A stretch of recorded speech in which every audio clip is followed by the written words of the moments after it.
मेरी एक फॉलोअर जिनका नाम सैयदा इस्मा नूर जाफरी है, वो जर्मनी में मुकीम है।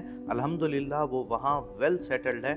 उनकी एक ही बेटी है जो कि डॉक्टर है, उनका दामाद इंजीनियर है, उनके शोहरे नामदार भी डॉक्टर हैं, वो खुद स्कूल टीचर हैं।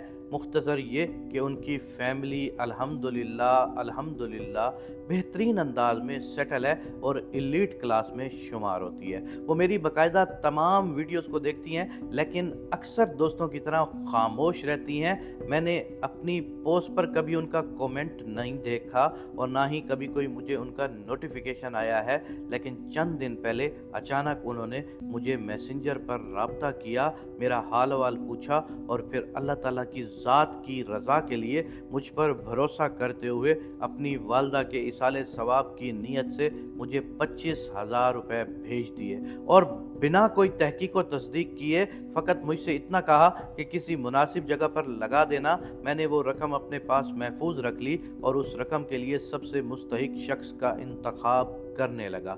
कल मुझे इमाम मस्जिद ने बुलाया और कहा कि ये कुरान पाक का एक सहीफ़ा है, तुम कुरान पाक के इस सहीफ़े को चाहो तो हदिया अदा करके अपने पास रख लो और चाहो तो इसे मस्जिद में रखवा दो। कुरान पाक को देखा तो मुझे समझ आ गई कि ये कुरान पाक रोज़ाना खुलता है और इसकी रोज़ाना तिलावत होती है। मैंने इमाम मस्जिद साहब से पूछा कि ये कुरान पाक का सहीफ़ा किसका है, तो उन्होंने मेरे गाँव की एक खातून का नाम लेते हुए बताया कि उन्होंने मुझसे ये कहा है कि उस वक़्त रकम की उन्हें बहुत ज़रूरत है, उनके पास सबसे कीमती चीज़ ये कुरान पाक का सहीफ़ा ही है। इसके अलावा उनके पास और कोई सोना जेवर या चांदी नहीं कि वो बेचकर अपना वक्त गुजार सकती। मैंने उस फैमिली के मुतालिक पूछा जिसका उन्होंने बताया, तो मुझे याद आ गया कि वो खातून बहुत परहेजगार और मुत्तकी हैं। कुरान पाक के सहीफ़े से उसको इस हद तक ना सिर्फ लगाव था बल्कि इश्क है। मैंने उस खातून को घर से निकलते हुए मजबूरी में देखा है, या तो वो कहीं किसी के घर में कुरान खानी के लिए जा रही होती थी या फिर हस्पताल अपने या अपने किसी बच्चे की दवाई लेने।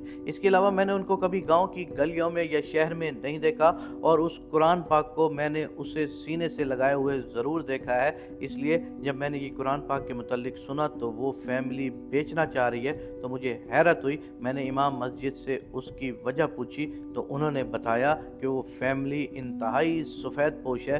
पिछले दिनों जब खातून उम्मीद से थी, उसके यहाँ बच्चे की विलादत का वक्त करीब था, क्योंकि डॉक्टरी इलाज करवाना उनके लिए मुमकिन नहीं था, ना उनके पास इतनी रकम थी। इसलिए उन्होंने गांव की एक समझदार औरत से, जिसको उर्फ़ आम में दाई भी कहा जाता है, उसके ज़रिए घर में डिलीवरी करवाने का फ़ैसला किया, मगर उनका ये फ़ैसला गलत साबित हुआ।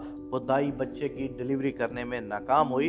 बच्चा माँ की कोख में मर गया। मुर्दा बच्चे को तो बाहर निकाल लिया गया, लेकिन खातून की हालत बिगड़ गई। वो इतनी तकलीफ़ में थी कि जब उसके पास और कुछ भी बेचने को नहीं बचा और तकलीफ़ की शिद्दत इस हद तक बढ़ गई कि उससे बर्दाश्त ना हो सकी, तो उसने अपनी माशूक यानी कुरान करीम को बेचने का फ़ैसला कर लिया और यूँ ये कुरान पाक बिकने के लिए मस्जिद में आ गया है। इसलिए इमाम मस्जिद साहब ने सबसे पहले मुझे बुलाया और सारा किस्सा बताया।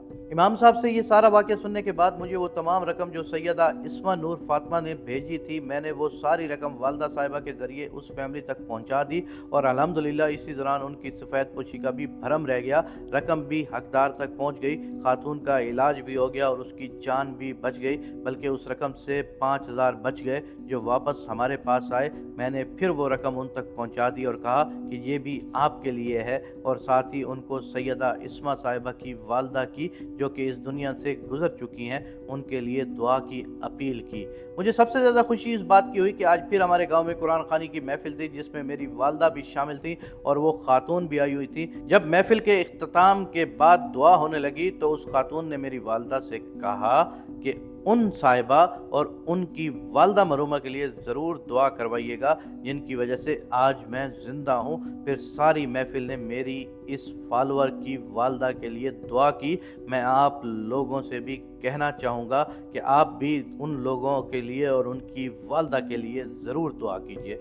मैं आप लोगों को इस वाक़ये के ज़रिए फ़कत ये बताना चाहता हूँ कि सैयदा इस्मा ने जो रकम मुझे भेजी نہ تو وہ مجھے جانتی تھی اور نہ ہی جس کو میں نے رقم دی وہ اس کو جانتی تھی، اور نہ ہی جس خاتون کو میں نے رقم دی وہ بھی سیدہ اسما کو نہیں جانتی تھی۔ لیکن اس سارے واقعے سے ایک سبق ملتا ہے کہ جب ہم لوگ نیکی کرنے کا فیصلہ کر لیتے ہیں تو اللہ تبارک و تعالی ہمارے لیے کوئی نہ کوئی وسیلہ بنا ہی دیتا ہے، جیسے میں وسیلہ بنا اور وہ رقم حقدار تک پہنچ گئی، اس کا اجر میری فالوور کی والدہ تک پہنچ گیا۔